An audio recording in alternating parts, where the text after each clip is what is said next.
Good evening बच्चों। आज हम लोग क्लास 12 के एक important chapter health and disease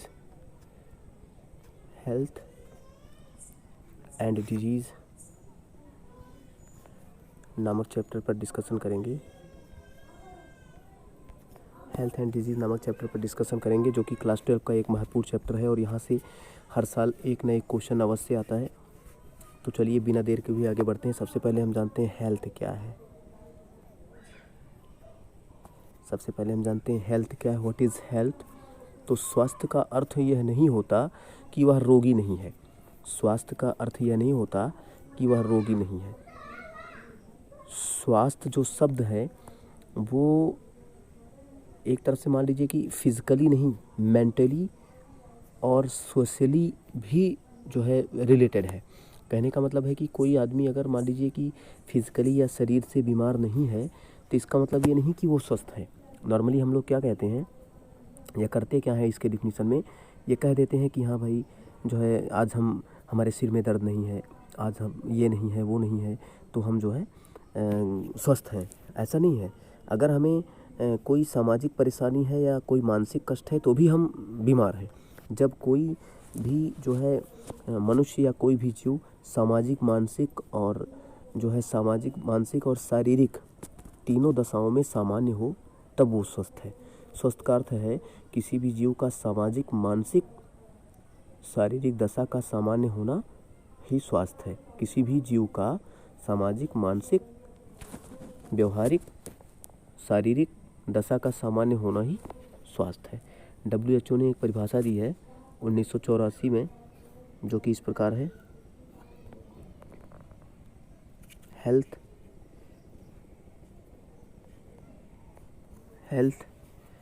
is a state of complete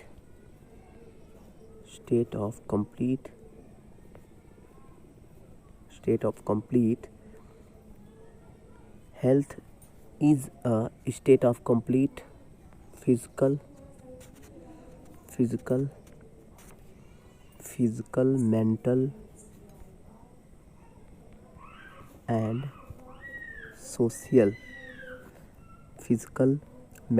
and social well-beings and not merely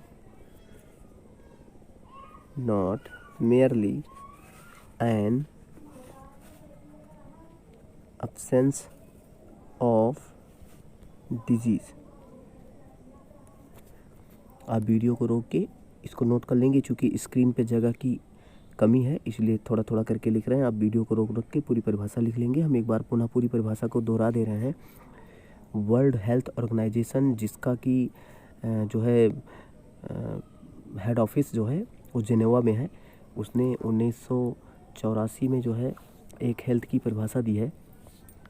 health is a state of complete physical, mental and social wellbeings and not merely an absence of disease is known as health.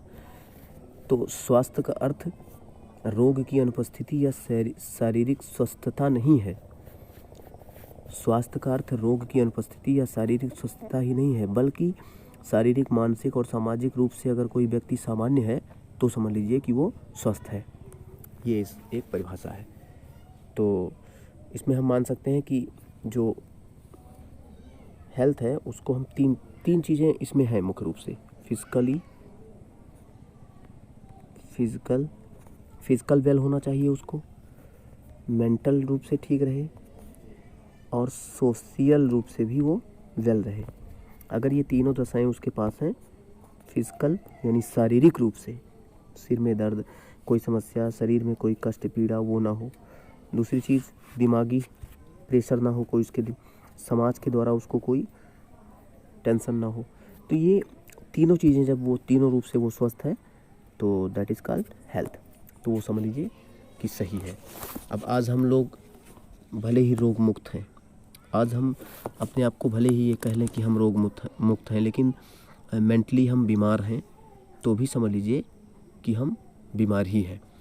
अगर हमारे शरीर में कोई दिक्कत नहीं है और हम मेंटली जो है कोई प्रॉब्लम है तो समझ लीजिए कि अब आजकल के जो छोटे छोटे बच्चे हैं वो भी 13, 14, 15 साल वाले वो भी कहते हैं कि हमें मेंटली स्ट्रेस है। वाई?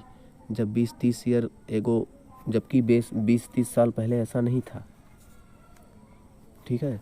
तब लोग मेंटली फ्री थे, केवल पेट दर्द, बदन दर्द, सिर दर्द से ही परेशान थे। लेकिन आजकल के छोटे छोटे बच्चे 13, 14, 15 साल वाले वो मेंटली स्ट्रेस में रह रहे हैं, क्योंकि टेक्नोलॉजी बढ़ी है। टेक्नोलॉजी के कारण वो मेंटली स्ट्रेस में है, ठीक है।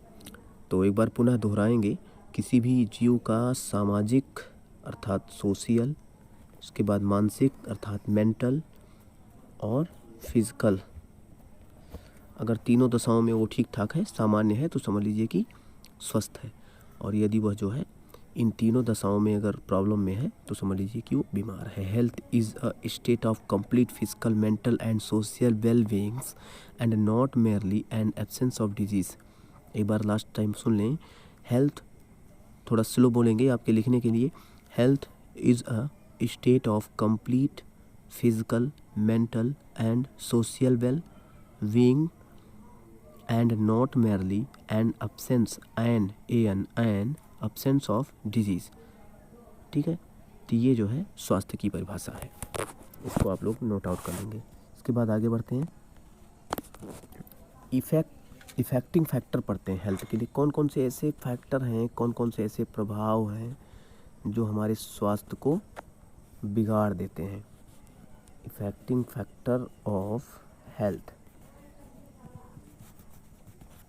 इफेक्टिंग फैक्टर ऑफ हेल्थ मतलब हमारे स्वास्थ्य को प्रभावित करने वाले कौन कौन से कारक हैं। तो सबसे पहला कारक है जेनेटिकल डिसऑर्डर। अगर आपको कोई आनुवंशिक जो है बीमारी है, जेनेटिकल डिसऑर्डर है, तो भी आप समझ लीजिए आपका जो स्वास्थ्य वो प्रभावित होगा। उसके बाद इन्फेक्शन, यदि आपको कोई इन्फेक्शन हो जाए, तो भी आप समझ लीजिए कि बीमार हो गए। आपकी लाइफ स्टाइल ये बहुत प्रभाव डालता है। आपकी जो लाइफ स्टाइल है वो बहुत प्रभाव डालता है आपके स्वास्थ्य पर।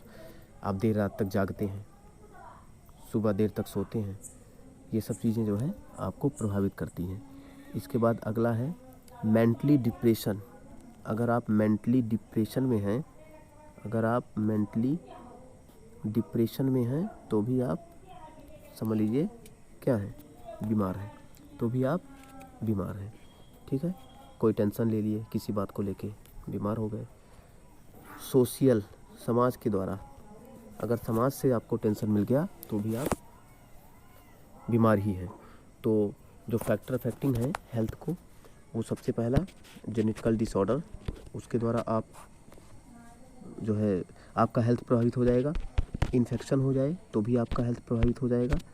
और यदि आपका लाइफ स्टाइल चेंज हो जाए तो भी आप प्रभावित हो सकते हैं। डिप्रेशन में आ जाएं, आप मेंटली डिप्रेशन में आ जाएं तो भी आप जो है बीमार हो जाएंगे। और सोशल डिप्रेशन या डिस्टर्बेंस में अगर आप आ जाएं तो भी आप बीमार हो जाएंगे। तो ये एक अच्छे स्वास्थ्य को प्रभावित करता है। अब हम लोग आगे बढ़ते हैं। मुझे आशा है कि आप लोग ये समझ गए होंगे। डिजीज़ के टाइप्स पढ़ेंगे। डिजीज़ के हम टाइप्स पढ़ेंगे, कितने प्रकार की बीमारियां होती हैं। तो बीमारियां दो प्रकार की होती हैं, एक कॉन्जेनिटल होता है, दूसरा एक्वायर्ड होता है।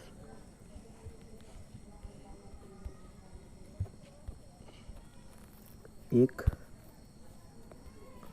कॉन्जेनिटल और दूसरा एक्वायर्ड, अर्थात एक होता है आनुवंशिक बीमारी, जन्मजात जिसको कहते हैं। कॉन्जेनिटल का मतलब होता है जन्मजात, जो जन्म से हो, आपको जब से आप पैदा हुए हों तब से हो। और दूसरी बीमारी होती है एक्वायर्ड, पैदा होने के बाद उपार्जित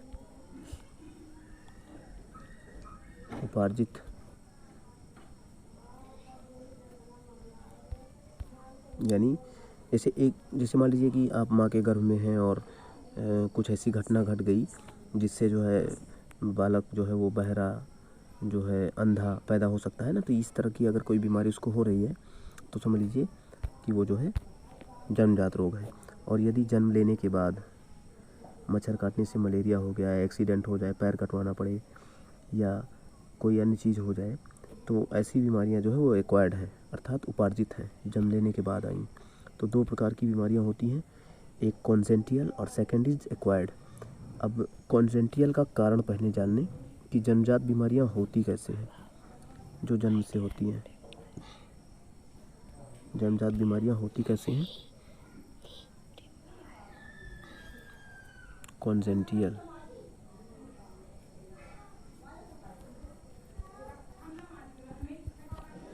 कॉन्जेंटियल अर्थात जन्मजात।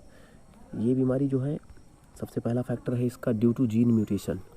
ड्यू टू जीन म्यूटेशन, यदि जीन की संरचना में म्यूटेशन कोई हो जाता है तो भी हमें जन्मजात बीमारी हो जाएगी। ड्यू टू पहला था ड्यू टू जीन म्यूटेशन और सेकंड है क्रोमोसोम म्यूटेशन। अगर हमारे गुणसूत्र में म्यूटेशन हो जाए, ठीक है, सबसे पहला तो जीन में म्यूटेशन यदि हो रहा है, यदि जीन में म्यूटेशन हो रहा है तो समझ लीजिए कि हम जन्मजात के शिकार हो जाएंगे। और यदि क्रोमोसोम में कोई कह सकते हैं कि म्यूटेशन हो रहा है, म्यूटेशन हो रहा है, सडन हेरिटेबल चेंज हो रहा है, तो भी हमारी जीन की संरचना बदल जाएगी, जिससे हमें कोई जन्मजात बीमारी हो सकती है।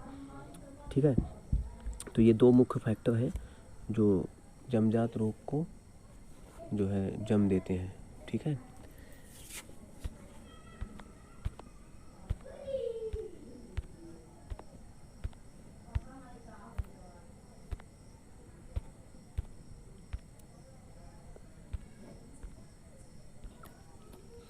अब हम सेकंड पढ़ेंगे एक्वायर्ड।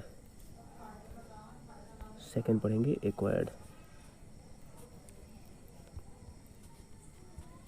यानी उपार्जित। अब उपार्जित में कितने आते हैं? दो। एक आता है इन्फेक्शियस, उपार्जित में इन्फेक्शियस, और दूसरा है नॉन इन्फेक्शियस। पहला इन्फेक्शियस है, दूसरा है नॉन इन्फेक्शियस, अर्थात पहला संक्रामक। पहली बीमारी कौन सी है? संक्रामक, और दूसरी बीमारी असंक्रामक। ठीक है।